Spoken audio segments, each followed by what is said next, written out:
Lately, I've been trying to send you stories every day, but I feel like a large number of people who have signed up almost never come back to listen to the stories.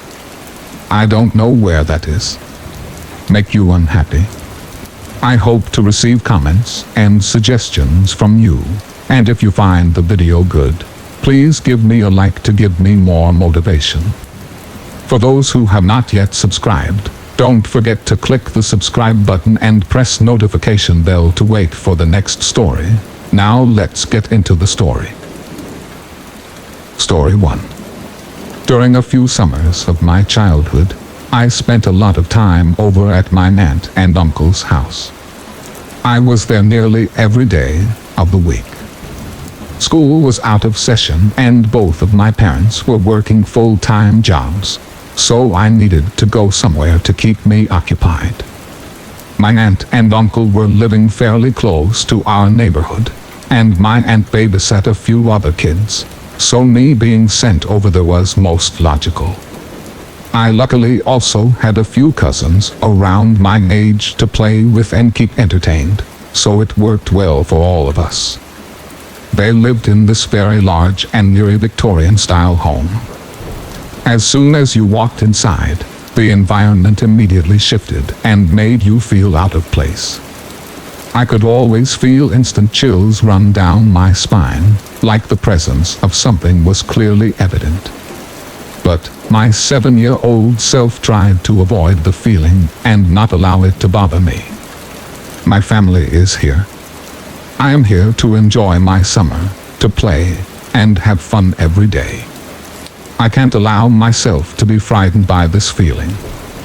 But as the summer days went on and the feeling continued to linger, especially when I would be alone, I no longer wanted to be over there.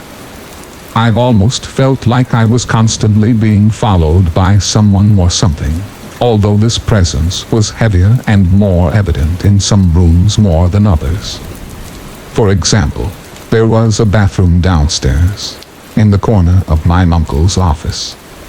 This teeny-tiny bathroom had no windows, the lighting was always dim, and the doorway to enter was abnormally slender. Inside there was barely enough room to use the toilet, sink, or mirror it contained.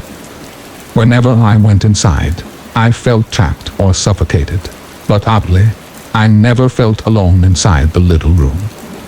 Obviously, the bathroom did not have enough space to fit more than one person, but I always felt like someone was in there with me. The way the dim light reflected on the mirror, it created this feeling as if someone was staring through from the other side, almost like someone was on the other side of a two-way mirror, watching my every move. I avoided that room at all costs. Another room I avoided was the attic. To get into the attic, you would enter through another slender door, similar to the tiny office bathroom. Then you would have to hike up a large wooden spiral-like staircase that creaked with every step. The attic was musty and reeked of a stench that was unexplainable. I remember that my aunt and uncle had searched the attic for a possible animal that snuck in, got trapped, and died, or maybe some old food that was left up there that went bad, but they could never find the source of the smell. Aside from the smell and god-awful creaky stairs, this is the room in the house where the presence felt the most powerful. One day, I decided to cave and talk to my uncle about my uneasy feelings. Big mistake.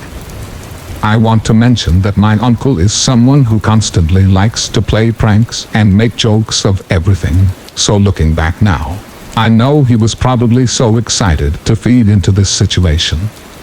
Then he decided to tell me, "Oh well, you know this house is haunted, right?" I froze. I didn't know how to react at first. Every piece of me didn't want to believe him, knowing that every word that typically came out of his mouth was usually a lie. I responded, "Yeah, right."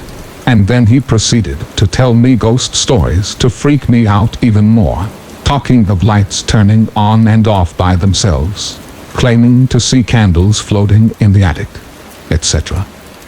Eventually he even started taking play into his stories by leaving handwritten signs around the house saying silly things like "red rum" or "I'm going to get you," just to try and scare us kids. Now I knew for a fact that these signs were all coming from him, considering they didn't start popping up until I had mentioned something to him. But eventually something else happened to me in that house that wasn't just a joke put on by my uncle. I don't really recall much of the day, but I do remember it was a good one. I was so distracted by playing with my cousins. They begged me to stay overnight with them and I agreed. I got to sleep in my cousin Sam's room. He had a bunk bed, so it was perfect for sleepovers. The only issue was, who gets the top bunk? We played rock, paper, scissors, and I ended up losing. I was stuck with the bottom bunk. Damn, we laid down for bed and dozed off fairly quickly. I'm not sure what time it was, but I remember being abruptly woken up in the middle of the night by a very familiar sound. Creak, thud, creak, thud. I jumped. What was that noise? I know that sound. I didn't get up. I just remained laying down facing the wall that the bunk bed was pushed up against. Creak, thud, creak, thud. Somebody was walking down the attic stairs. Just my luck. The attic entrance is only a few feet away from Sam's bedroom door. As I lay there staring at the wall frozen in fear, that familiar feeling began to creep upon me. That same environmental shift you get when entering the house. The same feeling of someone staring at you through the tiny office bathroom mirror. And that same heavy presence you get while going up to the attic. But this feeling was much, much worse. I was terrified and extremely uncomfortable. To this day, I still get goosebumps when recollecting this feeling. I didn't think it could get any worse until I heard Sam's bedroom door slowly creak open. I froze even more than before and remained facing the wall. From outside, a street light shined in through the window, allowing shadows to cast upon the wall. Into Sam's room walked a tall, slender, feminine-like figure. Whoever was in the room with me was not familiar. They were clearly not my aunt or my uncle, and neither of my cousins. I remember seeing her long hair and gown, which almost appeared to be flowing with her shadow. She stopped. She was standing right behind me. She did not move, and neither did I. I laid there, wishing that this was just a nightmare, hoping to wake up from this horrid dream. But then she whispered, "Good night," and her shadow left the room. I still remained in the same position, too petrified to move. I sobbed myself to sleep that night. There is one separate instance that I can recall seeing this same woman in the same house. Fast forward to around 5 years later, when my aunt and uncle were in the process of selling the Victorian-style home and no longer resided there. We all lived in a small town, so my best friend Cass just so happened to live in the house next door at the time. I was over at her house late one night, watching a movie with her and her brother, Jay. I remember her brother getting up in the middle of the movie and going over to the window, peering over at the house next door. Something had caught his eye. "Hey guys, come here," he said in a shifted voice. Cass and I both got up and slowly walked over to the window to see what he was looking at. Up there he pointed to the attic window. We watched, waiting to see what he saw. Just then, the attic light toggled on and then off again. "It keeps doing that," Jay said. My blood ran cold. "What is your aunt or uncle doing up there?" I didn't even know what to say. I didn't even want to answer. I knew for a fact no one was home at that time. Not only were my aunt and uncle not even living in the house, as they just moved into a rental and were still trying to sell the house, but they were also states away on vacation. "They aren't even in town," I said. there in Florida. Cass and Jay just became just as uneasy as I was. All of us still watching the window. We see the attic light stop remaining off now. I bet it's just an electrical issue or something, Cass says, trying to reassure us. The light began to toggle on and then off, on and then off again. All of us still staring in a trance. On, off, on, off. About 3-5 seconds in between each switch. Cass and Jay begin to lose interest as this went on for a while and begin walking away from the window to continue watching our movie. Just then, the light flips on again and the silhouette of a tall, slender woman appears in the window. I don't even remember how the other two reacted. I don't even know if they even saw her. We don't talk about it now. All I remember whispering myself, it's her. And the light flips off to never come back on again. Story 2. I was 16 years old and at the time, it was in the mid-80s. We, my family, lived in one of the most budding towns in Florida. Articles were constantly being printed about how Bradenton, Florida was where everyone wanted to live. Being 16, I used to take change from my father's pockets and walk to a restaurant down the street that had a cigarette machine. It was the only way to avoid a clerk asking for an ID. Don't get me wrong, no one may have asked for an ID. I can't say for sure. I lived in a small community that was right on the water. My walk to the restaurant wasn't very far. I passed 3 canals, a tiny apartment complex, and then a stretch that was like a couple blocks. This little stretch was lightly wooded. On the other side was one of the canals, in between a dirt road, possibly a hidden makeout spot. So I'm right at this stretch with cigarettes on my brain, lights fading. This was the darkest part of my walk. And then I get this feeling. It's as if someone is right behind me. No sounds. Even the crickets and cicadas stopped chirping and buzzing. The hair on my arms started to stand up. Then it felt like someone breathed on the back of my neck. I turned around, startled. But no one was there. My eyes started searching the wooded area. My ears listening intently. My feet moving faster. I saw nothing. I heard nothing. What I felt, though, was the first time I felt anything like this on my walk to get smokes. To add to my distress was knowing I had to walk back home.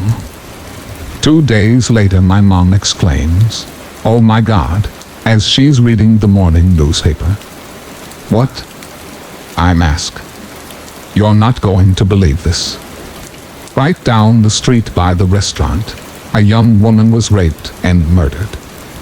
I never told my mom I walked right past there the same night this woman was murdered. I didn't want to give myself away as a smoker or that I had snuck out to get those smokes. The next time I took a walk to the faithful cigarette machine, it was earlier in the evening. Twilight still hung in the evening skies, giving me enough light to see the yellow police tape surrounding that small patch of trees and the dirt road. Unfortunately, the feeling never went away on those walks. That odd feeling. The feeling of something is wrong. The feeling that someone was there. And what terrifies me the most is that someone was there. I feel lucky to be alive. Story 3. This story happened to my dad and his wife years ago. He was driving late at night in the middle of nowhere in Utah, and he and his wife wanted to make a stop at a gas station to get snacks, use the bathroom, etc.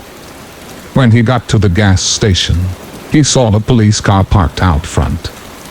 When they walked into the gas station, he saw a man at the register, but no police officer. The man didn't greet them with a hello and actually looked a little nervous. My dad saw that the man was listening to a police radio. My dad didn't really think anything of it at the time. He asked the man if he needed a key to the bathroom, and the man looked pretty anxious and uncomfortable. The man told my dad that he didn't think that he needed one. So my dad walked to the bathroom. Right before he went in, he saw a doorway with a curtain in front of it next to the bathroom door. My dad looked at the end of the curtain, and all he saw was men's feet with what he believes to be the police officer's boots. My dad tried to stay calm, so he walked into the bathroom and just stood there contemplating what to do. He got himself to calm down, then he walked calmly out of the bathroom and went to his wife and calmly said, "Let's go." She looked confused, but agreed. They paid for the gas and left. What my dad thinks happened is that guy killed the police officer and took his police radio. But while he was hiding the body, my dad and his wife drove into the lot, so he pretended to be the cashier there. I asked my dad why he never called the police. He said that he was afraid that guy would hear him and then would possibly go after him. They were on a road trip and they had a huge trailer. That guy could have easily caught up to him.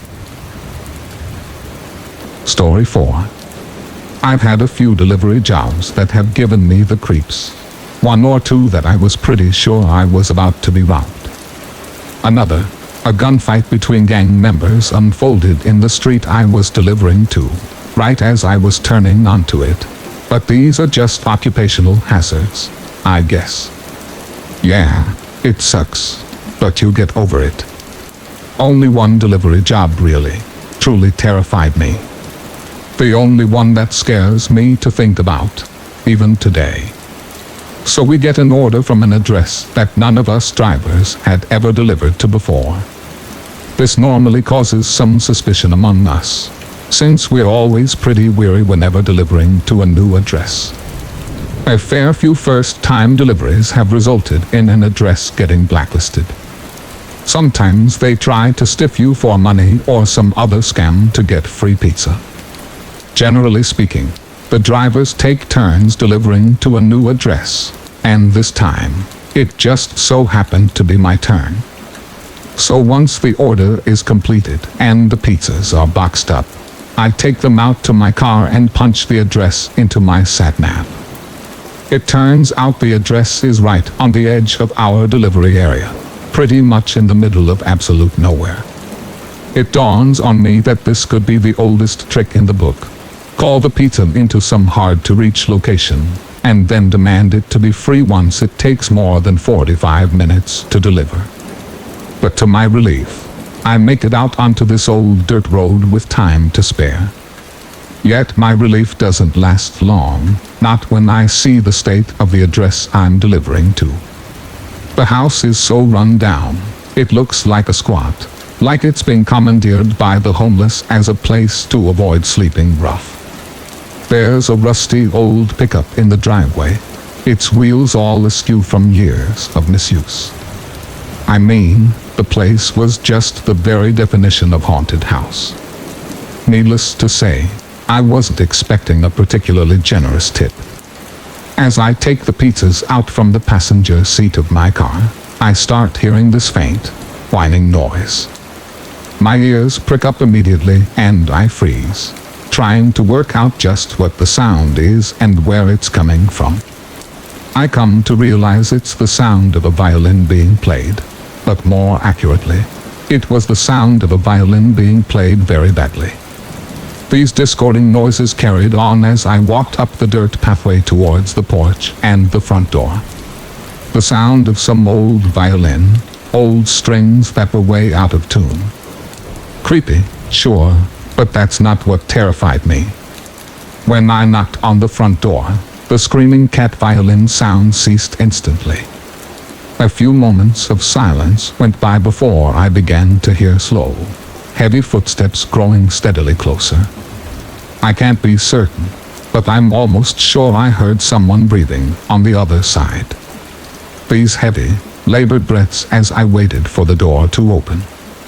The silence was broken A metallic snap of the door unlocking before hurried footfalls sounded on the other side. Someone had unlocked the door and then scampered away from it as if they were overly skittish about visitors. Hello. I got your pizza order here. I remember asking, feeling the tension rise as silence once again engulfed the room. Come inside, mister. A childish voice came from the other side. I wanted to just turn tail and run at this point, but returning to the pizza place without the money for the pizzas would definitely mean a verbal or written warning from my manager. I already had one for turning up late. I could not afford another. So reluctantly, I took hold of the door handle, turned it, and walked inside. The interior of the house was bathed in darkness. Only a handful of weak oil lamps to give me any sense of the layout. A figure was crouched on a nearby sofa, the old violin lying next to it. There's $15 on the table there, mister. The person sounded like a child, but they looked bigger than they should have. On the small, dusty coffee table in front of the couch, there were little piles of change. Normally I'd have taken issues with this, but to be honest, I'm desperate to get out of there at this point. I'd have taken any form of currency. As I stooped down to start sliding the little piles of coins off into my cupped palm, I started to hear the kid's labor breathing again, but I dared not look towards him. I could see its legs in my peripheral vision, and even then, I could see how unnaturally long they were. This person was not a child. Sorry about the coins, mister. I saved them all up to afford this treat for myself. It's all I have. I told the person not to worry in the sunniest disposition I could muster. The last thing I wanted to do at this point was upset them. I pocketed the coins, barely having counted them. Hell, I'd come up with the difference myself if I needed to. Like I said, I just wanted to get out of there. But as I turned to leave, hastily thanking the person for their custom, I caught a glimpse of the person's face in the low light of the oil lamps. They were burned, horribly burned up and down their arms and chest. The scarred flesh extended all the way up to their face and head. Only the person's features were obscured by a small rubber mask. The mask didn't even cover up their entire face, only a small central portion that concealed their eyes, nose and mouth. The only thing I could really make out was that the mask had a long wooden nose, kind of like the puppet Pinocchio whose nose would grow whenever he told lies. The small carved eyes were blank. I averted my gaze from the mask and was unable to return it. It was one of the most hideously sad and scary things I had ever laid eyes on. Just as I had reached the front door, I heard that same childlike voice emanating behind me. Want to hear me play a song, mister?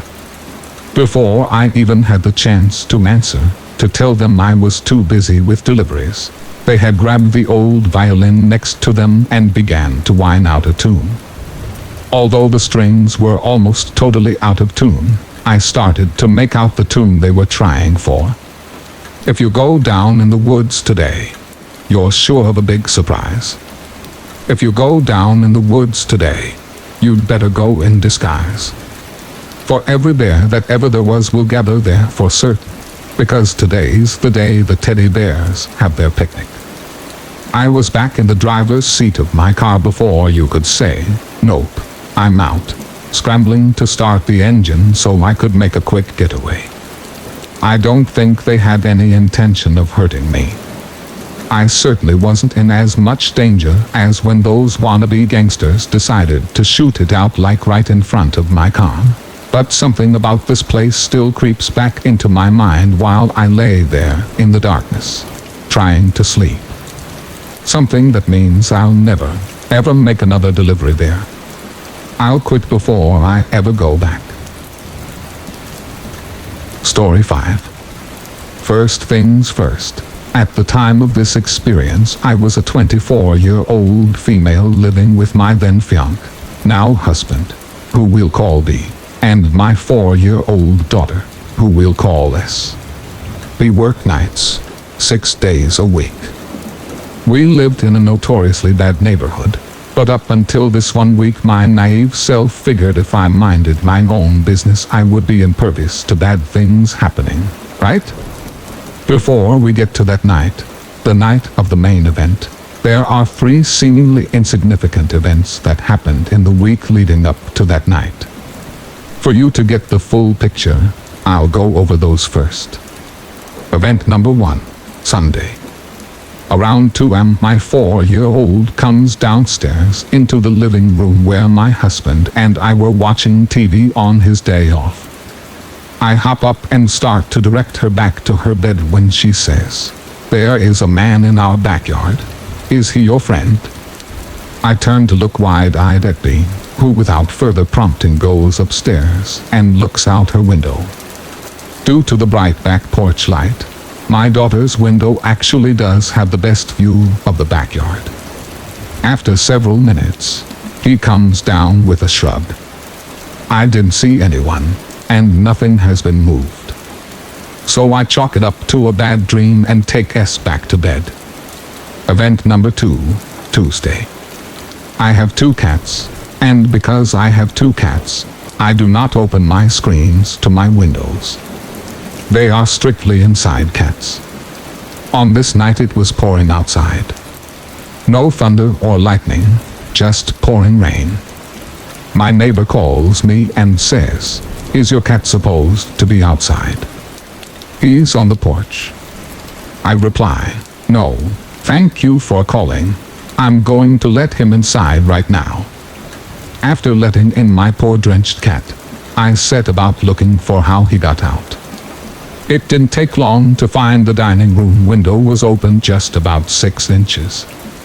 This is when I started to get a little freaked out. This was an old house. The screens were hard to open.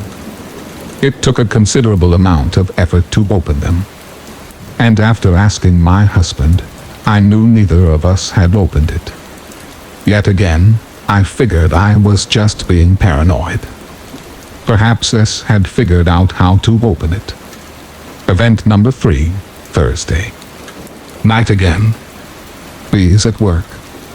My outside dog, Vegan, would not stop barking. This was unusual. He likes being outside, especially at night. We didn't have AC at the time, and it was cooler outside than it was inside. He just started barking, and barking, and barking.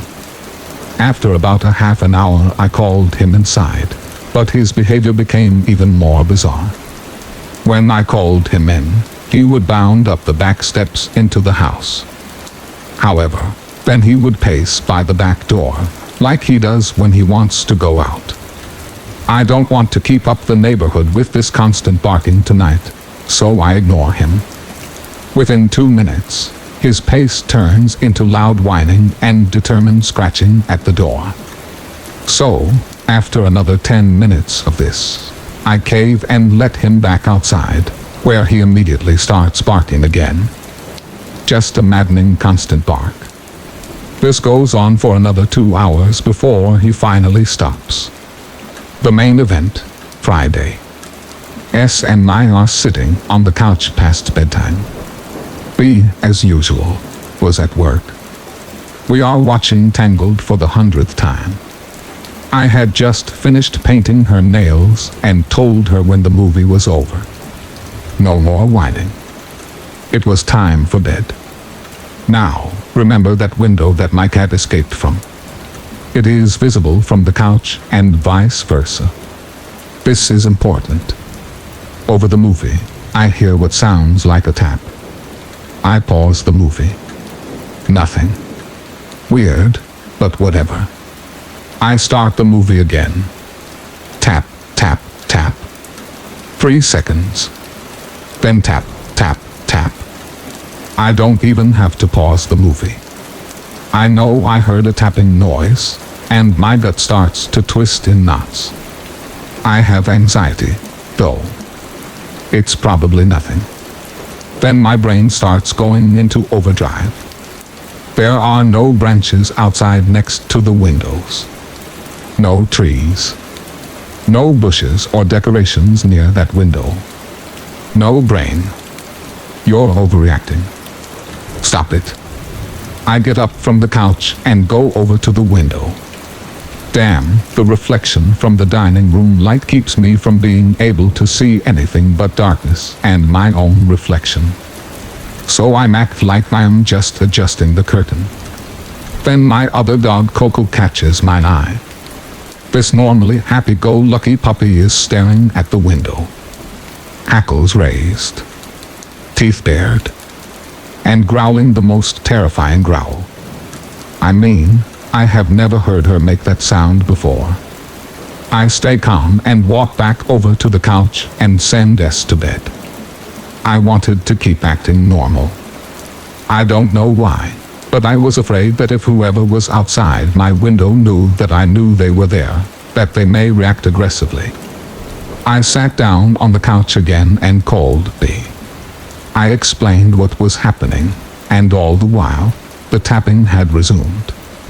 B told me to call the police. So I did. 10 minutes pass. Tap, tap, tap. Tap, tap, tap. 20, then 30 minutes pass. Still no police. Tap, tap, tap. I called B again. He is furious the police aren't there yet. He tells me he's leaving work now. His work is 30 minutes away. Tap, tap, tap. Coco is glued to my hip. She would not move from my side. All the while, growling. Finally, 50 minutes after my call, red and blue lights turn on in front of my house. Shouting. Then I hear our car, with its unmistakable squeaky brakes, coming up the driveway. Only after I heard B's voice on the porch did I dare open the door. Sure enough, the police were putting the man in handcuffs and into the police car. When they had pulled up, they saw the guy and nabbed him. The one police officer just nonchalantly said, "Oh, he was probably just going to rob you when you went to bed." Once they left, he told me that there were Slim Jim wrappers next to our fence. At least 10 of them. This man was feeding my dog so he wouldn't bark. While the officer was putting him in the car, the dispatcher was naming off his priors. One of them was sexual assault. From where he was at the window, he could see both me and my 4-year-old on the couch. Because of the first 3 events, I'm fairly certain this man was watching our house. He knew B worked at night, and that if he didn't bring food, my outside dog would tell the whole neighborhood that someone was in the yard. He knew he could quietly open the window. I'm afraid to think about what could have happened had I not heard the tapping. If Coco hadn't reacted the way she did. We moved 2 weeks later, and I hope that nothing like this ever happens again. Story 6. I want to preface the story by stating that I've had my fair share with creepy men. This situation, however, scared the life out of me. It's the first time I genuinely felt like my life was in danger. My husband and I had to drive 17 hours last week to North Carolina for a wedding. It was an exhausting week, and we basically spent the entire time rushing from one family gathering to another. We were staying in a motel for the time that we were there. We had already been at the motel for a few days by the time the actual wedding rolled around. The day of the wedding was hectic. We were rushing around, trying to get ready to leave for the venue. My husband got ready before me, so he could do some last-minute things before we had to leave. That left me alone in the motel room to get ready before he returned. It was brutally hot outside, and I decided to do my hair and makeup in just my underwear so I wouldn't be sweating in my nice dress the whole time. When the motel was laid out, the sink and mirror were in a general open area of the room, with a toilet and shower in another room, so anyone walking by our window could see me standing at the mirror.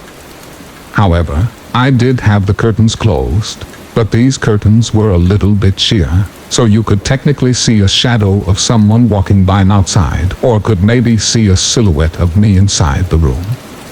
I was curling my hair in the mirror when I noticed the silhouette of a man walking by my room. As he passed my window, I see him stop and start trying to look into my window. At first I thought it was my husband trying to see if I was ready, so I paid no mind to it. But the longer the guy stood there bobbing his head around trying to get a better look through the curtains, I began to realize it was not my husband, because obviously he would have just came in. Now I'm starting to freak out a bit. Before I could do anything though, I watch as this guy starts to go for the room door. My other shock and horror came true when he was actually able to open the door and walked inside. Before my husband left, he forgot to pull the door shut all the way till it clicked into lock. So now I'm face to face with this man, and I'm in my underwear no less. He was at least 6 feet tall and standing in my room, and I thought to myself, this is it. He's going to attack you. That was a very scary realization to have. I also thought to myself, you're going to have to burn out those eye sockets with this curling iron if you want to survive. For a few seconds, probably only a second or two, but it felt a lot longer, he just stood there staring at me like I was a piece of meat. And he was starving, ready to pounce on me like I'm prey. Then he began to smile with the most evil-looking toothy grin I've ever seen, and started mumbling something under his breath. I couldn't make out what he was saying completely, but I did make out the words "pretty lady" and "come here." I don't know if it was a fight or flight response, but I suddenly got pissed. I charged towards him, ready to strike him with the hot curling iron. I screamed as loud as I could, "Get the hell out of here." It must have startled him, because he jumped back, out onto the balcony, and out of the motel. I saw this as my chance, and ran to the door. I luckily was able to get to the door and slam it shut right before he was about to make a second attempt at entering. I immediately collapsed to the floor, sobbing. I literally was too scared to move from the spot until my husband came back 15 minutes later. I told him the whole thing, and he was freaked out. He initially wanted to find this guy, so he could beat the crap out of him, but I refused to let him leave my side. He apologized to me 1,000 times during the rest of our trip for not making sure the door was locked before leaving, but I told him that that day was so rushed that I could see how it happened. We went to hotel management and told them the whole story. The police were obviously called, and I gave the description of the guy so they could see if it was someone that was staying at the motel. After going around to a few motel occupants, they said that there was no match of his description, including that he wasn't staying there. Obviously, we were late to the wedding that day. The whole experience just ruined what should have been a happy time. We planned on staying another day before a long drive home, but both of us just wanted to get out of there as soon as possible. We skipped most of the reception and went back to the motel to pack up, and we left. I am usually always so vigilant with locking my doors, especially when I'm home alone. Just to show you, all it takes is one time to forget to check your locks and that certain unwanted guest inviting himself in. Story 7. I'm an insomniac, and it mostly sucks. But one summer night, insomnia most certainly saved my life. It was around 3 a.m. I was 18 at the time and home alone. I went to bed at 12:30, so not only was I pissed that I couldn't sleep, But I was also getting bored, so I thought I would just get up and watch a movie or something and hope that I would feel tired soon enough, or at least entertain myself for a bit and time would go faster. When I got out of my bed, I heard a noise coming from my bedroom window. It sounded like something scraping against the metal frame. I went to go pull up the blinds to see if there was something there, and just before I could, I heard a click coming from the window. I knew that sound. It was the sound that my window made when I unlocked it. I felt my heart skip a beat, and I couldn't describe how much fear I was in at that moment. I knew that it wasn't something, but someone at my window. While I was frozen in fear, I heard my window slowly and gently slide open. I felt a mix of fear and rage. Someone was breaking into my house, into my room. I had a sword collection on my wall, and I took the sharpest one and made the blade pass through one of the slides of the blinds where someone would have been in order to open the window. I felt that I hit something with my blade, and I heard a short scream of pain. I took a step back and was going to hit again when I heard footsteps running away towards the street. My sword was still in the hand. I pulled up the blinds, and there was no one there now. I closed my window and blocked it off so it couldn't be opened again. With the adrenaline still rushing, I took my phone and called the police, while keeping one eye on my window and another on the tip of my sword where I could see blood. The police arrived soon after, and nothing else happened since. The intruder was never found. Story 8. This happened last year, around this season. While I was broke and struggling to make ends meet, I had just moved out and didn't want to resort to going back to my parents. Anyways, I was desperate and looking on Craigslist for caregiver/housekeeping gigs just to make quick cash while I was looking for a full-time position. After responding to several, I got a bite back from a man who had advertised as a disabled man who needed help with his morning and evening routines since he had a bad back. As a past caregiver, I thought nothing of his request to help bathing and dressing him since I knew it could be difficult for some. After chatting on the phone and coming to the conclusion that he was a nice and normal guy, I proceeded to head over to his townhouse late one night to help him with his night routine. He lived a bit out of the way for me, but I was desperate and didn't mind. He even said I could spend the night since he needed me in the morning anyway. Once I got there, he was a decent-looking man in his late 30s or early 40s with a cane. He paid me $200 up front for the expected nighttime and morning routine. He explained that he was ex-military and had back surgery recently. Things started to get weird once he offered me some wine and mentioned how cute he thought I was. I should have seen this as a big red flag, but again, I was super poor and I didn't want to cheat him, so I gave him the benefit of the doubt. He led me to his bedroom where he got undressed for his evening shower. I was horrified since I saw he already had a giant erection and he wanted me to lather him up. He asked if I wanted to take my clothes off and I declined, and he responded respectfully.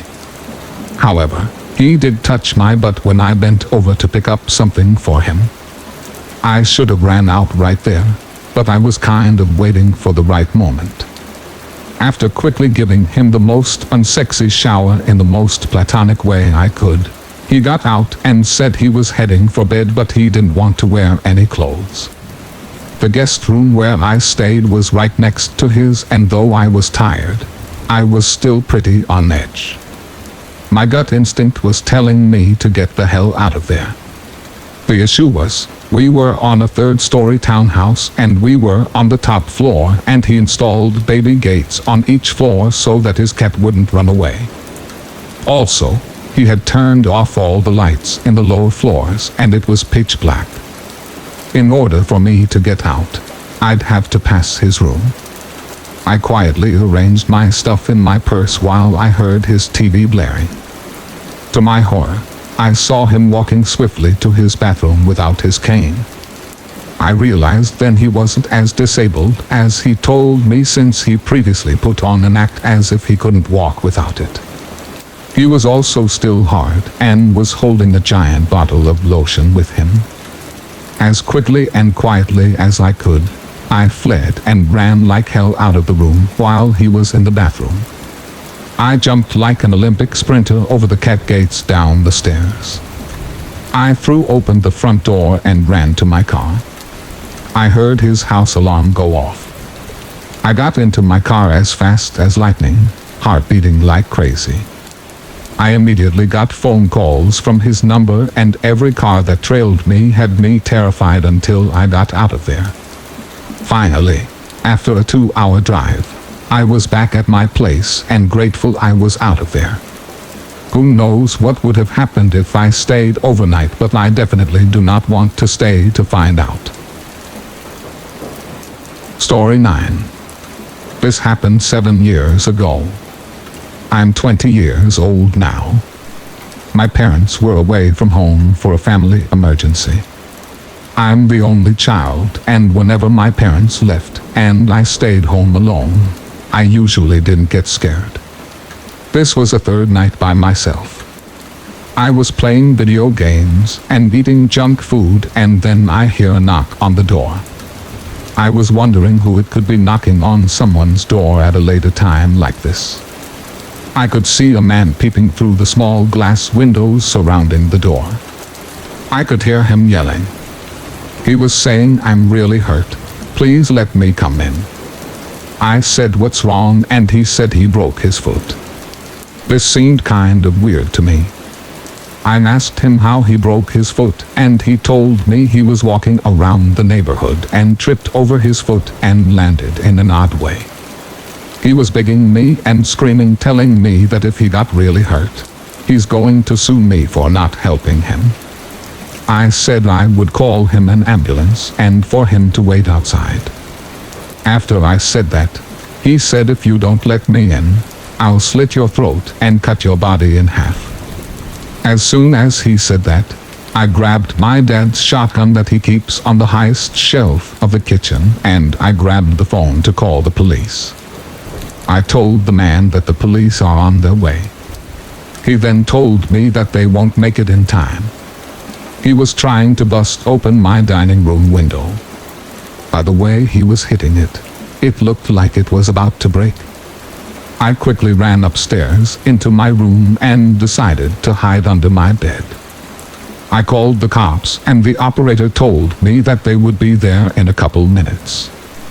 As soon as the operator said that, I heard the window break. He must have found a large rock in my front yard. I could hear him checking all the rooms downstairs. Then I heard him coming up the stairs. He checked my parents' bedroom and then the closet. Then I heard him trying to open my door. I grabbed the shotgun tightly in my hand and waited for him to break down my door. He was now kicking it as hard as he could. It just took a couple of hits for him to knock it down. I could see his feet as he tried to open the closet door in my room, which I locked purposely to confuse him. I heard him say, "I know you're in there." I was wondering if I should shoot his leg or try to sneak past him and run out. I wouldn't be able to sneak out without making some noise. At that moment, I had forgot that I was under my bed and went up and hit my head, making a very loud noise. The man quickly turned around. He said, "Oh, trying to be a smartass, huh?" Then I heard sirens as soon as he said that. Oh shit. You got lucky this time, but you won't the next. He tried to run quickly out of my room, but I grabbed his foot, making him fall hard to the ground. I was holding it with all my might as I heard the police rushing upstairs, and they got a hold of the man. I came out with a shotgun and the police were pointing their guns at me now. I quickly explained everything and the police understood. Apparently, they found the man's van parked in front of my house. He had many sharp knives, duct tape, a camera and a rope. I couldn't have imagined what he would have done to me if I hadn't locked the closet door. The police called my parents and told them what happened. They came home 3 days earlier and my mom hugged me very tightly and so did my dad. My mom told me that they had sentenced the man to 15 years without a chance of getting parole. We moved from the house a month later and I've had a lot of nightmares about it. It took me a long time to get back to normal. I never stayed a night alone until I moved out of my parents' house, and I have 3 guns in my house just to be extra safe if anything like this ever happens again. Story 10. This happened in early 2017.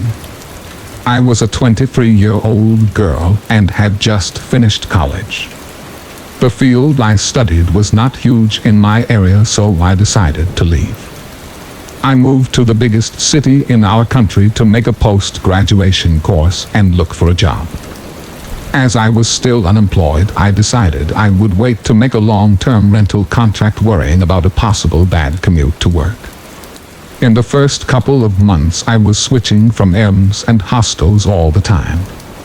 I was already tired of this. I decided this would be my last move, and then with or without a job I would settle. I was running out of money and decided to stay in a dorm in a hostel next to where I was taking classes.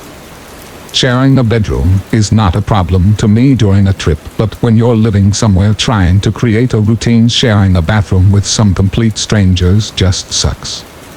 I would share the dorm with 3 guys, but it's not with any of them that my bad encounter occurs. They were nice, apart from one of them snoring so bad at night. No biggie.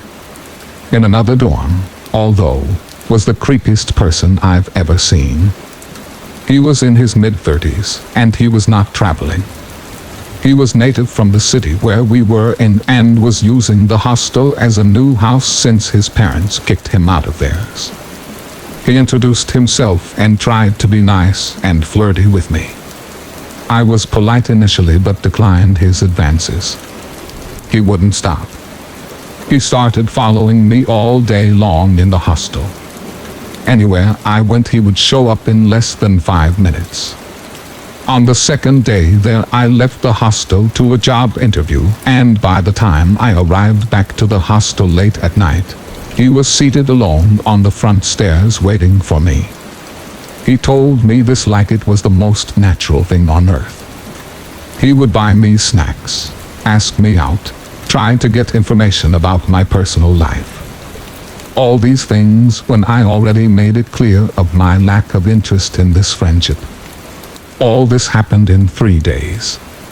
I was exhausted of his presence, but what I didn't know is that it could have went worse. As soon as one of the guys that was sharing the dorm with me left, he asked the hostel staff to switch dorms so he could stay in the same one as me.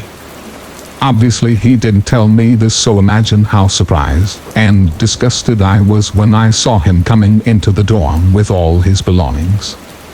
I was so scared of his presence that I slept wearing jeans to avoid any sort of advantage that he could take while I was sleeping. The very next morning I decided to leave. The situation had gotten worse and I couldn't handle it anymore. While I was packing, the guy showed up, noticed what I was doing, and started to cry, asking me not to leave him. Then, to make things even more creepy and disgusting, he told me that he would miss seeing my face while I was sleeping, and thank God that he had taken photos. I was trying my best to stay calm, but I lost it when he told me he had taken pictures of me while I was sleeping.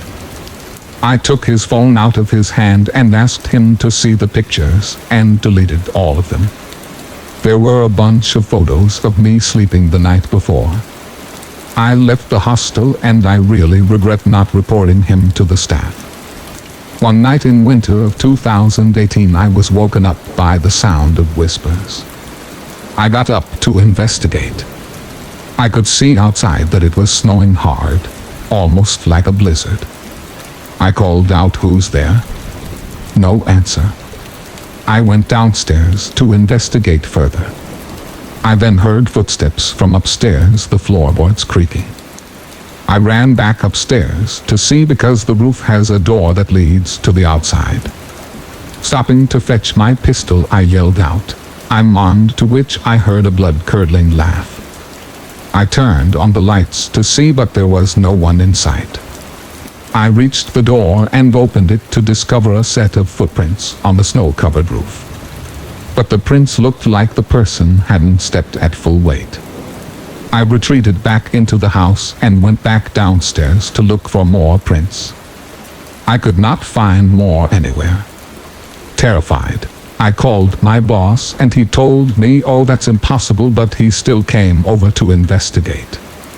I took him to the roof, but when I opened the door, I was shocked to discover that the footprints had mysteriously disappeared. My boss let out a laugh, thinking he had been the victim of a practical joke. After he had left, I called my dad to talk to him about it, and he explained that during a winter storm is when spirits move about most of the time, night or day, that wendigos do exist, and they are the keepers of these spirits. When my dad arrived home, he and I walked all around the house to look for more footprints, but there wasn't any to be found. To this day, I make sure to check my roof for footprints before I rest now. 2 years ago in Janesville, Minnesota, in November during first deer season, I went out and sat in a tree stand in the early morning with my shotgun. I had heard growling and large footsteps.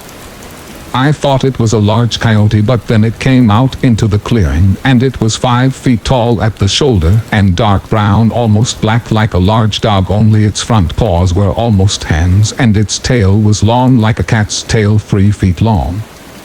As it growled, I could see its teeth. They were almost the size of my shotgun shells, 2.5 inches. I watched it come my way, and I realized that it was following my scent. I, being scared and not wanting to die, raised my gun and pushed the safety forward. When it clicked, the animal looked straight at me and started to go right towards the tree I was in. I shot 3 times. The first 2 hit a tree behind it, but the third hit it in the chest as far as I could tell. All it did was stumble, then turn and run to thick brush nearby. I was so scared that it might still be out there that I stayed in the stand for 3 hours. At noon or so, I decided to make a run to the truck. When I got to where it had been hit, I only found a little blood, like the bullet didn't go through the skin. The blood stunk and was dark, so red it was almost black. I ran to my truck. Later that year, when I was trapping, I saw its tracks next to a destroyed trap set and a bunch of blood and fur from a raccoon, from what I could tell. I have never gone back to those woods. Last year, a friend of mine got expelled from his program because of bad grades. He was only halfway through his lease, and he didn't see a point of staying in the city since he was only here for school. So he told me that if I wanted to take over his lease as a subletter, he'd only charge me half of the rent. I thought it was high time to leave my parents' place since I had already graduated, so I agreed and thus moved into his place. The house had 2 floors plus a basement where my room was. I wasn't thrilled about living with 3 girls who were to be my new roommates. They were all students from out of town. However, they generally all go home on weekends. The house has room for 5 people, but right when they all moved into the new place together, one of the girls had a seizure on her bed and passed away. This was pretty upsetting for everyone, and the landlord told them not to worry about finding anyone else. Their rent never went up or anything, and the second floor room was left vacant. According to the landlord, he just found it insensitive to try and find someone because he didn't want to turn someone's death into a financial inconvenience for him. So after the girl's death, The parents came and took her belongings out of the room, and it just remained empty since then. I'm actually never looked in there because it just remained locked, and I don't really have much curiosity to see the loo. The first weekend I spent there was pretty uneventful. I spent one night at my boyfriend's place, and then the next night he slept over after we went out drinking. We were pretty wasted, so we passed out as soon as we got home. The next weekend I was at home in my new room and couldn't sleep, so I decided to read a little bit. I was really enjoying the quiet since the girls weren't home very much. I come from a Latino family, so this quiet and serene environment was pretty rare. I thought I heard a few noises upstairs, so I figured that one of the girls had probably decided to stay the weekend at the house. I wasn't very close with my roommates, so I didn't even bother asking them if any of them had stayed home, since I felt like it was none of my business. Another weekend I woke up to hear a toilet flushing upstairs. Odd, seeing as I knew that none of the girls were home. I was going to go check it out, but I was too tired. It's funny, horror movies are supposed to make you paranoid, but the biggest lesson I got from them was that there's always a rational explanation for things. For a couple months, I was always brushing things off and ironically creating irrational explanations to rationalize what I had thought were irrational thoughts. For example, I heard creaking coming from the second floor and figured one of the girls must have driven 2 hours down and then 2 hours back to her town in the middle of the night to pick something up. One Saturday, I awoke to find that the roommate in the basement was gone. Her door was open and her car wasn't in the driveway. A couple hours later, I was awoken by steps coming down into the basement. I yelled out the girl's name but didn't get a reply and just heard the steps going back upstairs. This eventually made me uneasy about being home alone on weekends, so I decided to just spend them at my boyfriend's house. One of the girls made a house Facebook page which was supposed to address any issues like washing dishes or leaving messes. I posted on there that some creepy stuff was happening on weekends and asked if they could start just letting me know if they'd be home for the night or not. They seriously thought I was joking around. Even my boyfriend agreed that I was being paranoid because he too believed that everything has a rational explanation. Now, I have never believed in ghosts or spirits or any of that jazz, and never claimed to when I spoke to my roommates or to my boyfriend. They kept on saying that the house was old and made noises, but I know the difference between old house noises and someone walking on the stairs. Fortunately, my roommates did start to let me know when they'd be gone. One weekend, they all let me know that they would not be home. My boyfriend was on the midnight shift, so I had to spend the night on my own. He called me on his break, and while I was on the phone with him I heard noises on the first floor. I told him I was going to check it out, and he told me to go ahead because he still thought I was being paranoid. As I said this, I heard the footsteps running up to the second floor. Once I got on the main floor, I saw that there was nobody in the kitchen and the front door was locked. My boyfriend calmed me down and convinced me that everything was okay, so I didn't go up to the second floor.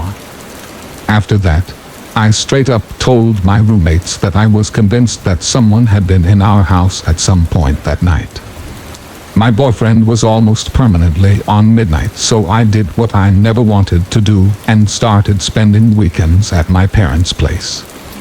I dutifully started posting on our Facebook page when I was and was not sleeping at the house. One Friday night, the house was empty save for one of our roommates.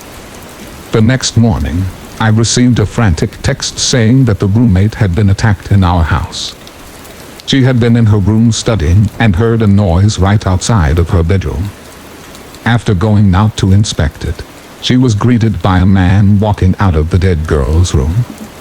The man looked rough with greasy hair and a filthy face. When they made eye contact, He held his finger up to his mouth and uttered a, while smiling. He then lunged at her as she tried to shut her door. He just growled and said, "I'm not gonna rape you, but shut your mouth." After beating her until she was nearly unconscious, he walked out the front door. When the police inspected the dead girl's room, they kept asking questions like, "So nobody has lived in this room for how long? Nobody's been renting this room, right? Did the parents take everything after the girl passed away?" The squatter had a really sweet setup in the room, even bringing his own small mattress to put over the bed frame. In his hurry, he had left most of his stuff. It must have sucked for him when I moved in, because before then, the bastard would have had the whole house to himself every weekend. We're not really sure how long the guy had been living in our house, but it must have been for at least a few months. The cops' theory is that the guy had been climbing in and out of the dead girl's window. The police talked to the landlord and asked how the man could have found out about the vacant room. The landlord is a pretty decent guy, so I doubt he had anything to do with it. I didn't rub it into my roommates, since I was just glad that they were okay, and the man was now gone. Though the roommate that got attacked is very traumatized. I just wish people had been more willing to listen to me when I explained that I thought somebody was coming into our home. I even theorized it might be a squatter, which everyone laughed at. What really scares me is thinking back on that night when I went downstairs to investigate the noises. I think he didn't close or open any doors, so as not to make any more noise. Thus, I believe that if I had gone upstairs, he would have been waiting for me in the hallway as soon as I turned left. We were always told not to venture out on Werewolf Road late at night when we were children. But one night, we were just too damn determined to know why the teenagers from our small town were so frightened by the unnerving place that we had to see it ourselves. I had my small backpack loaded with snacks, a flashlight with spare batteries, a flare gun with a can of bear spray, and attached to my backpack was my sleeping bag. The four of us gathered together behind my cousin's house, who lived just 2 houses down across the street, and together, we all exchanged scary legends and stories we had heard about the road and the cemetery on it. I heard there's a woman in the trees who jumps on people's cars late at night. She sleeps on a mattress with her dead, rotting baby, Evan said with a morbid sense of pride in his voice. That's baloney, my cousin Justin said, shaking his head. I heard she was just drunk and that happened once. The baby wasn't dead. The police took it from her, though, he said in a matter-of-fact tone. You guys ever heard about the dead puppy in the box my brother found in the cemetery? I said out loud. The other 3 looked at me, their eyes widening with interest as I spoke up. He said we went up there alone one day, around 2 years ago, when we moved here. He said he was walking through the graveyard and near one of the tombstones there was a purple box. He saw blood on the outside of the box and grabbed a stick to open it, and there was a dead puppy that someone had sacrificed. He looked up and saw streamers in the trees and an area where it looked like there was a fire. For 4 adolescent boys with active imaginations, you could only picture how terrified we were. There would have been next to no possibility that we would venture out anywhere such as that alone. But together, it was a different story. We were all in this together, despite how frightening it was. Oh, come on. He's just jacking with you. Ronnie, the youngest of us 4, spouted. I could tell he was lying, and believe me, he wasn't. He had a look on his face that made me feel like he wasn't. We're going to do this or not, Johnny said, seemingly irritated by the stories. We each shrugged and picked up our belongings, and next thing we knew, We were walking towards the road that led to the legendary road on the other side. The leaves and sticks cracked beneath our feet as we stumbled along the pitch-black summer night. Justin had his flashlight shining ahead of our group. The narrow beam shone the heavy thicket that surrounded us. In some places, you could see, even in the absence of light, the silhouettes of fast food litter, like styrofoam cups, of various sizes, in plastic bottles or discarded cans that were scattered about. I felt the crunch of an empty beer can under my foot. I cursed under my breath as I realized just how loud and inconvenient my misstep was. Evan turned around and shushed me as we continued walking. "Fuck off, Evan," I said in a stern but quiet voice. I raised my hand as he turned forward, the thought crossing my mind to smack the back of his head. I bit my bottom lip and considered how bad that could be for us if the wrong group of people noticed our presence. Okay, I see the road. We need to decide right now if we're going to drop our stuff off first and then continue, or if we're going to take everything, Justin said. I looked around at the flat dry ground that was covered in leaves nearby. That looks like a perfect area to set up camp, I said, pointing at the spot. We all four removed our bags as we walked over to the grounds I chose, setting them down. "Anything valuable any of you might need to grab before we go?" Justin asked. I raised my bag and grabbed the bear spray, assuming it would be good just in case we ran into some trouble. I ran into my bag and grabbed my bear spray, assuming it would be good just in case we ran into some trouble. Ronnie and Evan shook their heads and continued with him as he moved his flashlight from off our newly claimed campsite and headed for the cemetery on Werewolf Road. I quickly caught up to them as we continued. In the humid summer night, there was the sound to be heard, besides a barn owl that could be heard in a tree nearby, and our feet lightly moved across the earth. We reached the dirt road and I raised my head and looked around as what sounded like something heavy fell through a mess of branches, perhaps a decrepit tree or a large animal.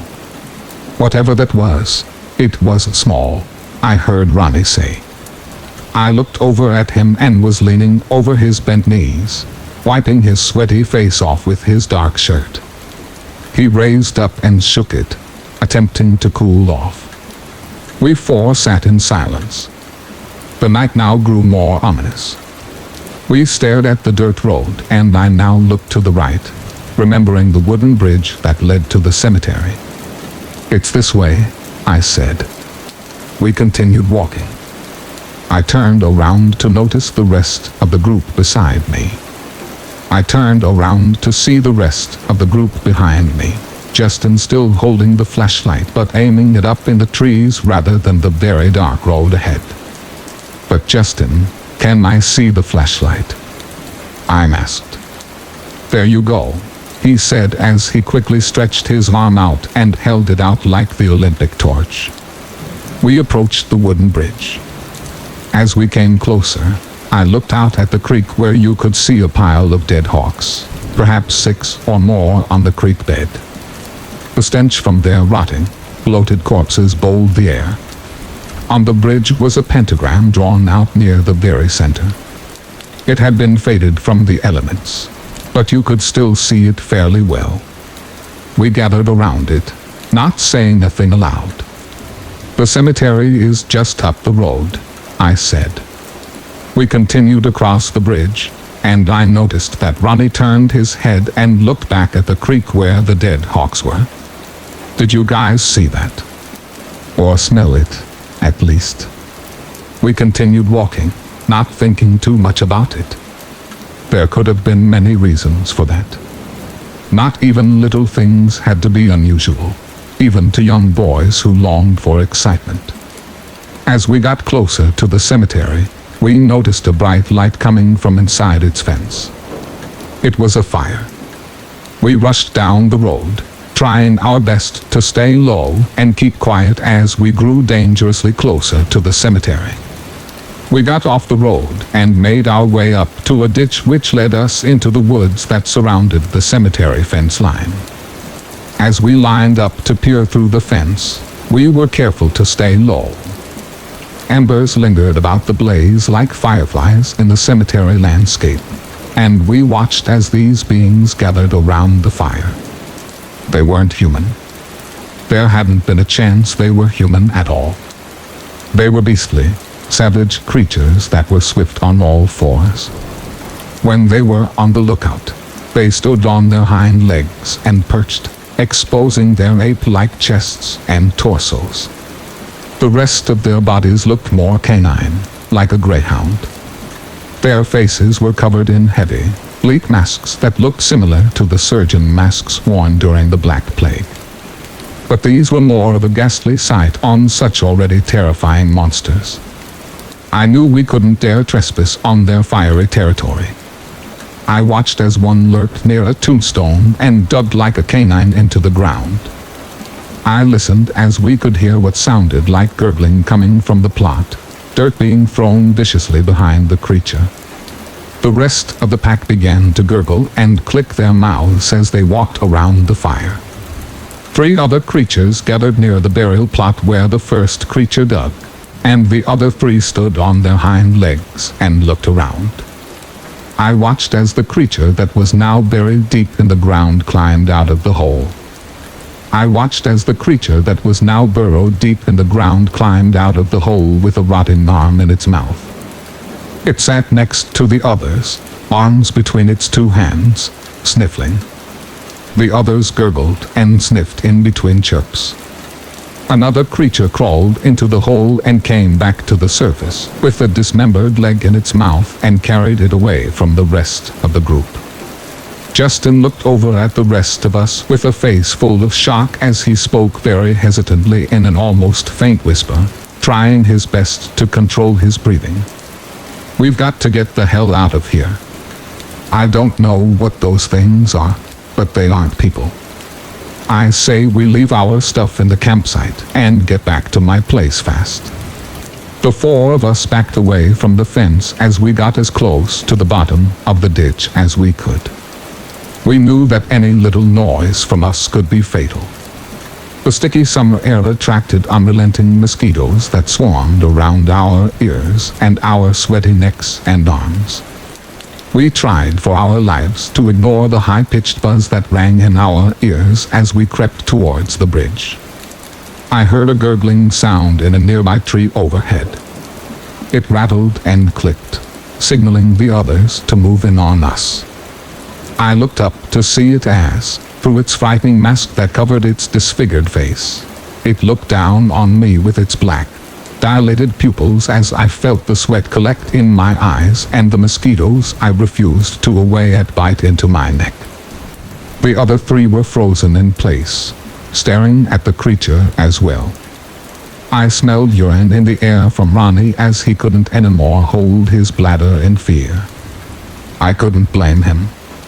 There wasn't a moment for ridicule or disparagement.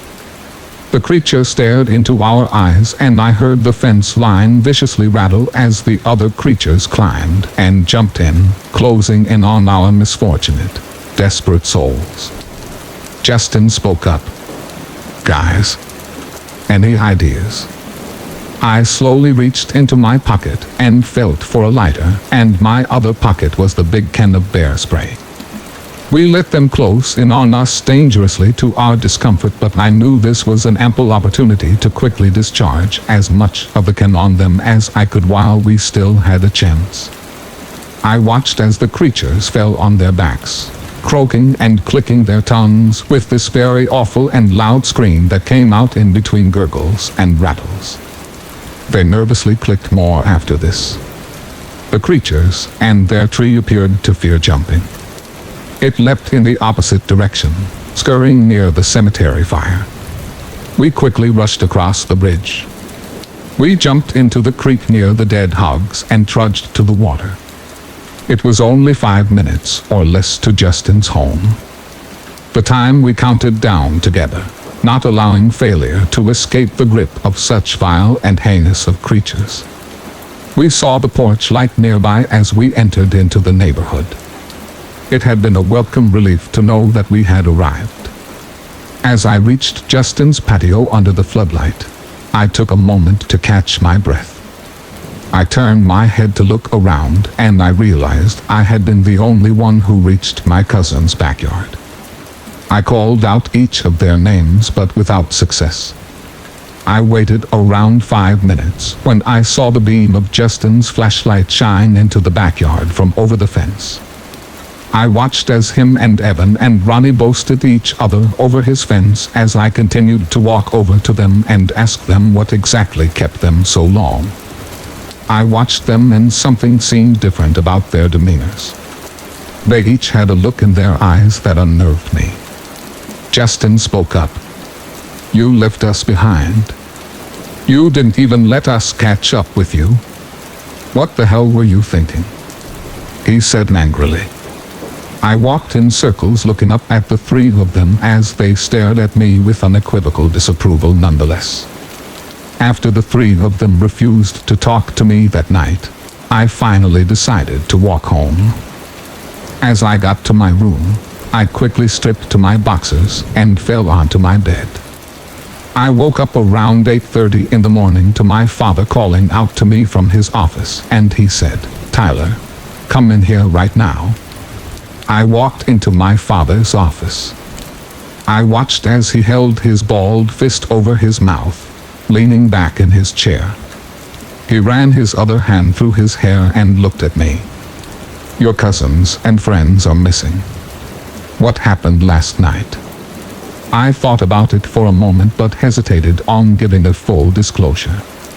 "We just hung out until early this morning, and then I came home around 11 o'clock this morning. They were there when I left." "Did you go anywhere with them, or did they have somewhere they wanted to go?" He leaned forward.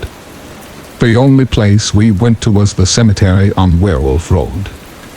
To this day, I don't know who this strange man was." "What exactly am I talking about?" "Let's go ahead and get started. It was around 2007 and I was staying over at my friend Abigail's house. She lived out in northern Oklahoma, pretty much in the middle of nowhere. She had left for the weekend on a business trip, and she was paying me $100 to take care of her pets. Since her house was 2 hours away from me, she told me I was more than welcome to stay at her house. I really didn't mind since she lived near a farm. As for the nearest town, it was at least 30 minutes away, with the nearest neighbors being 3 miles apart. So, on the first night I was there, I was with her German Shepherd, Roxy, on the couch, and we were watching reruns of Cops. Around 2 a.m., I had fallen asleep to the static on the TV. Suddenly, I was awoken by the sound of Roxy growling. Confused at what could have been taking place, I looked around for her, but I'd noticed she was nowhere in the living room. Her growling sounded like it was coming from a distance. I get up from my tired state and start stumbling around trying to find her. The growling then starts to get louder as I make my way over to the kitchen. There Roxy is, growling and scratching at the back door. It's one of those sliding glass doors. What I see on the other side was super creepy. There's a man I want to describe in his late 40s just staring into the room. I thought I was seeing things at first, until I started to notice them going for the doorknob.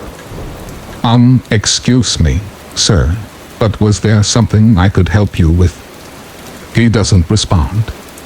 Instead, he stops what he is doing and runs off into the dark. I wasn't sure if he had a weapon on him, so I don't even bother with chasing him. Instead, I go ahead and call the cops, who showed up about 30 minutes later. I gave them a description, and they checked the surrounding farmlands. Sadly, they come up empty-handed. Since there was no signs of the stranger, there was nothing they could really do. That should have been the end of things, but they were about to get a whole lot worse. The next day goes by fairly normally. I wake up and take care of some chores at Abigail's house, and at around 5 p.m., I decide to take Roxy with me into town. Abigail had set up an appointment for her, and I was going to take her to get a bath. In the meantime, I would do some shopping. We returned home around 8 p.m., but noticed something was different. The most obvious was the front window was completely open. Now, yes, it was pretty warm that summer, and I did leave the windows open. But one thing I knew for sure was that I had locked everything before leaving. Unless Abigail had come back home early, there would be no way someone would have been able to do that, right? In trying to figure this out, I had forgotten about the weird man from the other night. I leave Roxy in the back of the car, with windows down, of course, and head over to check out the house. I head inside, and nothing seemed different. It was kind of eerie that it was just. Everything looked the same, if that makes sense. You know, when you know there's something wrong, but you can't tell what. So, blaming my forgetfulness, I bring Roxy inside, and we settle down for dinner. At this point, I had called Abigail and told her about what happened the other night. She goes on to say that she had a similar experience a year ago. She said someone had been following her and had tried to break into her house. However, he was never caught. Could it have been that this creeper had waited a whole year to make his move? I wasn't sure, but later on that evening, something took place. Around 2 a.m., I ended up waking up to use the restroom. Roxy was outside in her fancy doghouse, which meant I was in there alone. While in the restroom, I began to hear movement in the guest bedroom. I opened the restroom door and started tiptoeing my way back to the room. I peeked through the opening of the door, and what I saw was one of the creepiest sights of my life. Someone with a ski mask was holding an axe, staring at the bed. I now watched as he began taking swings at it. My best guess was he thought I was in the bed, but the question was, where did he come from? I looked to the corner and noticed the closet was open.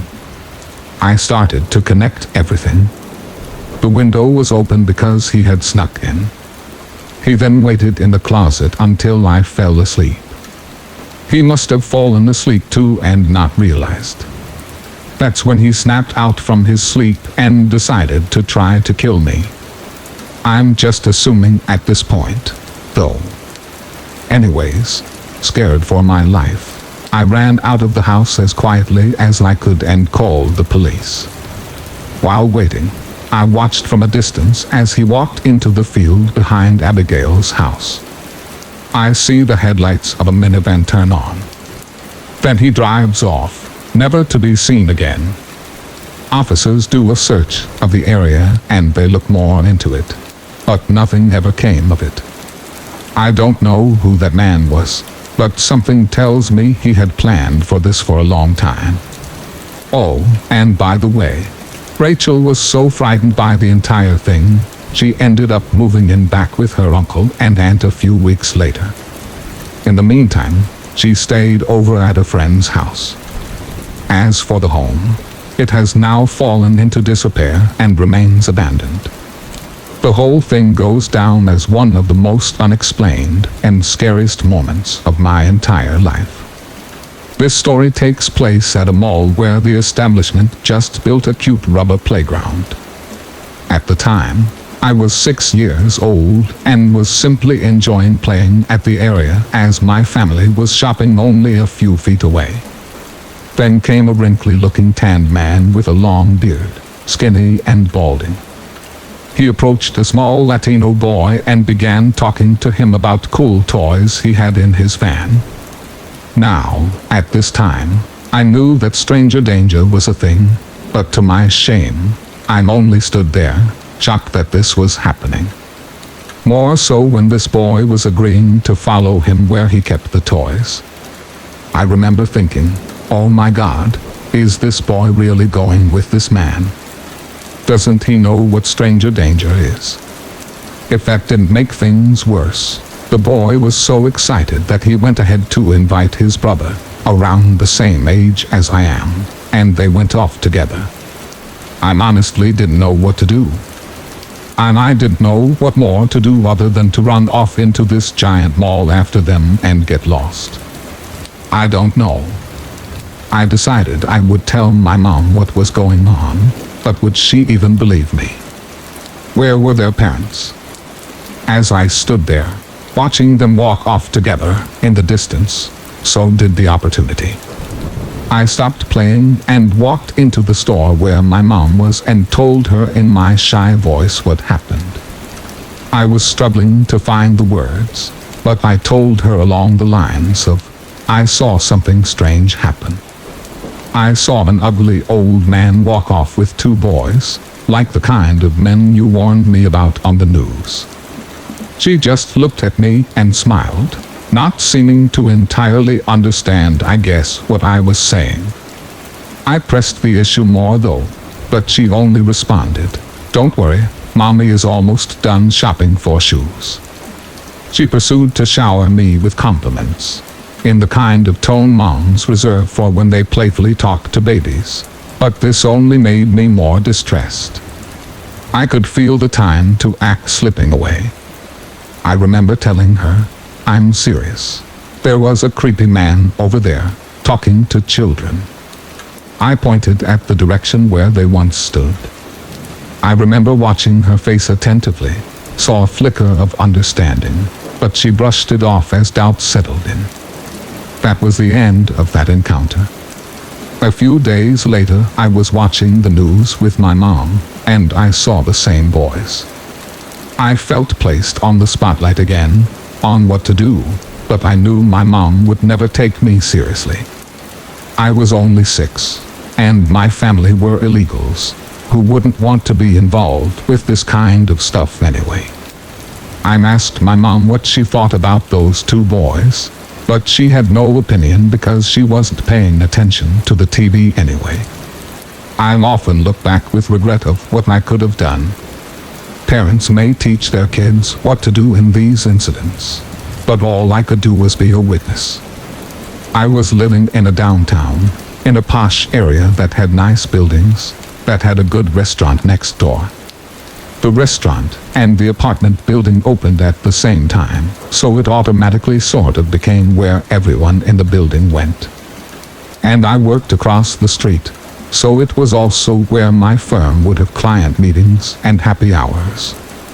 I went in one night alone near closing time, which I had done in the past, and sat at the bar. I had been out that evening to happy hour, but that had been several hours before, and I had been home since then. I ordered a steak dinner and a glass of wine, my favorite. I was familiar with the bartender because of the happy hours, and one specific first date where the guy I was meeting, who was from Poland, recognized the bartender's accent as Serbian. They had some geopolitical banter while we had drinks, and the bartender seemed like an okay guy at the time. Mid-20s, average, nondescript. On this night, I'm sure we had some small talk while he worked, but I don't think I'm actually engaged all that much with him. I didn't even know his name. Anyway, halfway through my meal, I got ridiculously tired. Like, barely keep your eyes open tired. I asked for a box for my meal. He took a while getting it, but when he presented it, he told me he was walking me home.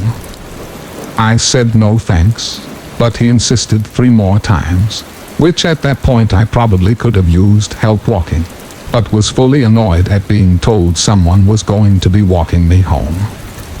Not only was I clear he was not welcome to do that, I actually had a habit of never letting a guy walk into my door. I don't like randos to know where I live, and I once had an acquaintance try to push in after a cocktail party once. So yeah, There was no way this was going to happen, no matter what. I remember I got loud with my final no, and I took a few more sips of wine. Hey, I paid $20 for the glass and I was not going to waste it. As I stood to leave, he seemed a little taken aback. He snatched at my glass and said he was coming with me.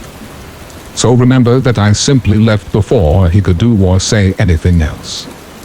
I made my way to the next door to where my apartment was and was going into the elevator. I could hardly walk. I felt beyond drunk. Even though I had barely finished half of my glass of wine, when I made it to the 8th floor, I could barely stand. I literally crawled from the elevator down my very long hallway around the corner and almost to my door. When I got to within feet of my door, my legs had stopped working. I could barely climb up the door to insert the key, but somehow I managed. I dragged myself over to the threshold. I woke up the next day slumped up against my door and I had wet myself. I have never lost control of my body, no matter how drunken I've ever got.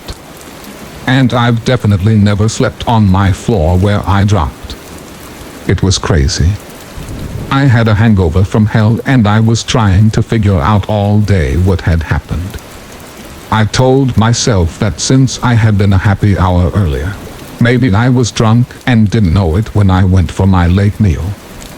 But I didn't remember feeling drunk when I was there. And I hadn't really eaten until the steak and potatoes I had ordered. I kept searching for a reason. It was a couple of days later I remembered how overly familiar the bartender had been in trying to walk me home. It chilled me at what could have happened if that guy had walked me home. I had no proof he had done anything, but somehow I just knew. I felt stupid that I had gone back out that night when I could have eaten at home. And I felt stupid for not watching him more closely even though I had been alone at the bar. I felt stupid for going alone at the bar too when I could have eaten at a table. But I just couldn't be sure enough of anything to report it anywhere. I just kind of hid for a couple of months, refusing to walk by the window in front of the bar, of the restaurant, and generally avoiding the corner altogether. It was at least 2 months before I could go back in that restaurant, and even then it was only for work. I was relieved when I didn't see him at the bar, but I had to ask that if he was coming later or something just so I could miss him. When I asked where he was, the person behind the bar said really flatly, "Oh, him? Yeah, he's gone. We had to let him go." I remember searching the bartender's face for a clue and picked up on some mild disgust. So I said good or something, and then he started to talk about how he thought it was better for everything. In July of 2018, my family and I went to my aunt and uncle's house in Maryland. They go on vacation for a weekend and they let us stay at their house. They live like 10 minutes away from Baltimore, so we usually go there for a day and go back to the house later. Everything was fine until the third night. When we got back to the house, my dad and brother went upstairs because they were tired. My mom and I went into my uncle's office to go on his computer to see what we could do the next day. We heard some strange noises. My mom just assumed they were house noises, but the noises seemed a bit heavy to be house noises. My mom went to the bathroom and I sat at the computer looking at attractions when I heard my uncle's dog growling from the living room. She only growls or barks when she sees someone she doesn't recognize. So I got a little scared. My mom came out of the bathroom and I told her the dog is growling at something. She went to the living room to check on the dog and everything seemed normal except for one thing. The lamp was on. But the thing about that was, I don't remember seeing it unplugged entirely. The lamp is also in the corner behind the giant couch, and the cord has a switch on it to turn it on or off, but the switch was closer to the floor. It would take a lot of effort to plug it in and turn it on. She assumed it was me and turned it off, but I kept telling her I didn't turn it on at all. I decided to go to bed, which I kind of regret doing. I fell asleep pretty fast, but I woke up at 3 in the morning to a strange sound. I just kept hearing a squeaking mattress noise over and over again. I knew it wasn't my parents because I heard my dad snoring. I knew my brother wasn't making that noise because I heard him snoring as well. All of our bedroom doors were open, so it was pretty easy to hear, but I was the only one hearing it. I started hearing the dog growling viciously from the living room. I was covered in my sweat and my fear was rising. I then heard footsteps coming from the attic right above my room. I was wide awake at that point and was going to wake up my parents, but since I was so scared, I didn't want to move. Eventually, all the noises stopped, but the dog was still viciously growling at something or even someone. She stopped growling after about 5 minutes. Everything was seemingly fine after that, but I had no interest in falling back asleep and didn't get out of bed until I saw my brother get out of bed at sunrise. I asked him if he heard anything at all at 3 in the morning, but he said no. I also asked my parents if they heard anything and they also said no. My mind was blown and I thought I was going crazy. For the rest of the week, everything was fine, and that dog kept growling at something every once in a while. I kind of wish I got up out of bed to see what was squeaking, but I was also way too scared. I also wish I got up to see what the dog was growling at, but no way in hell was I going to go up into that attic. I don't know if I was just hallucinating, witnessing paranormal activity, or what, but I definitely don't know. And it definitely was not a dream. Thank you for listening and I wish you good health. Don't forget to subscribe to the channel to support us. Thank you very much.